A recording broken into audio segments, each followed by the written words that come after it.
ଥକା ହେବ ନାହିଁ ମସ୍ତିଷ୍କ। ମସ୍ତିଷ୍କ ସବୁବେଳେ ତେଜରେ ଦୌଡ଼ିବା ସହିତ ରହିବ ସୁସ୍ଥ।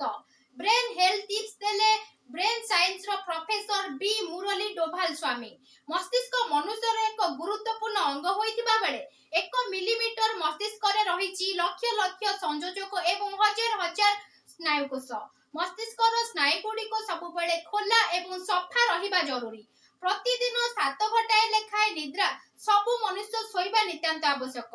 କାରଣ ମନୁଷ୍ୟ ନିଦ୍ରାରେ ଶୋଇଲେ ତାର ମସ୍ତିଷ୍କରେ ଥିବା ଗ୍ରିମ୍ଫାଇଟ୍ ସିଷ୍ଟମ ଆକ୍ଟିଭ ରହିଥାଏ, ଯାହା ମସ୍ତିଷ୍କର ରକ୍ତବାହୀ ନଳୀଗୁଡ଼ିକୁ ସଫା ରଖିବା ସହିତ ଆକ୍ଟିଭ କରିଥାଏ ଏବଂ ମସ୍ତିଷ୍କର ଅପଚୟକୁ ରୋକିଥାଏ। ମସ୍ତିଷ୍କକୁ ସୁସ୍ଥ ରଖିବା ପାଇଁ ମନୁଷ୍ୟ ନିଜର ଉଚ୍ଚ ରକ୍ତଚାପ ଏବଂ କୋଲେଷ୍ଟ୍ରଲକୁ ନିୟନ୍ତ୍ରଣ କରିବା ମଧ୍ୟ ଆବଶ୍ୟକ। ଅତ୍ୟଧିକ ଜଙ୍କ ଫୁଡ୍, ମଦ୍ୟପାନ ଏବଂ ତେଲ ଜାତୀୟ ଖାଦ୍ୟଠାରୁ ଦୂରେଇ ରହିବା ପାଇଁ ଡକ୍ଟର ପରାମର୍ଶ ଦେଇଛନ୍ତି।